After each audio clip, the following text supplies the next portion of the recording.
ছেলে হঠাৎ করেই তাকে জমিনে ফেলে ধরে ফেলল। আর তখনই মেয়েটি কিছু খুবই ভীতিকর অনুভব করল। তার চোখে আর সেই নির্দোষ ভাব নেই, তার চোখ এখন কোনো খারাপ ইচ্ছায় ভরা। মেয়েটি খুব অস্বস্তি অনুভব করল। সে তৎক্ষণাৎ তাকে ঠেলে দিল। কিছু জিজ্ঞেস করতেই ছিল যে ছেলে আবার আগের মতো স্বাভাবিক হয়ে গেল।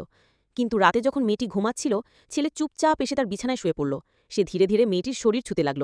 মেয়েটি একদম কিছুই বুঝতে পারছিল না। পরদিন বাড়িতে একটা পারিবারিক জমায়েত ছিল। মেয়েটি তার নতুন স্বামীর সঙ্গে সাধারণ কথাবার্তা করছিল। তখন পাশে দাঁড়ানো ছেলেটা তাকে অদ্ভুত এক ঘৃণার চোখে দেখছিল, যেন সে তার সঙ্গে বড় কোনো প্রতারণা করেছে। মহিলা বুঝতে পারছিল না সে কেন এমন করছে। ভাবছিল একলা অবস্থায় তার সঙ্গে কথা বলবে। কিন্তু আশ্চর্যের ব্যাপার, ছেলেটার মুখে একেবারে গম্ভীর ভাবছিল। সে বলল, আমি তোমাকে মারব। মহিলার চিন্তা এখন রাগই বদলে গেল। কিন্তু ছেলেটা তার কথা না শুনেই সরাসরি বারান্দার দিকে দৌড়ে গেল, কারণ ঘর অতিথি দিয়ে ভরা ছিল। মহিলা তখন কিছু করতে পারেনি। পরের দিন যখন তার স্বামী কাজে গিয়েছিল, মহিলা সিদ্ধান্ত নিল যে এখন সে ছেলেটার সঙ্গে ঠিকঠাক কথা বলবে। কিন্তু যখন সে ভাবছিল কিভাবে কথা শুরু করবে, হঠাৎ করে তার হাত কেটে গেল।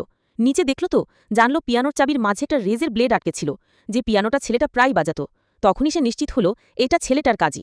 ঠিক তখন গোপন কক্ষ থেকে ছেলেটার সাহায্যের জন্য কেউ ডাকে। সে আতঙ্কিত হয়ে ছুটে গেল। সেখানে দেখল ছেলেটা মাটিতে পড়ে আছে, প্রায় অচেতন। সেটাকে তুলে নিতে চাইল, কিন্তু ছেলেটার শরীর বরফের মতো ঠান্ডা।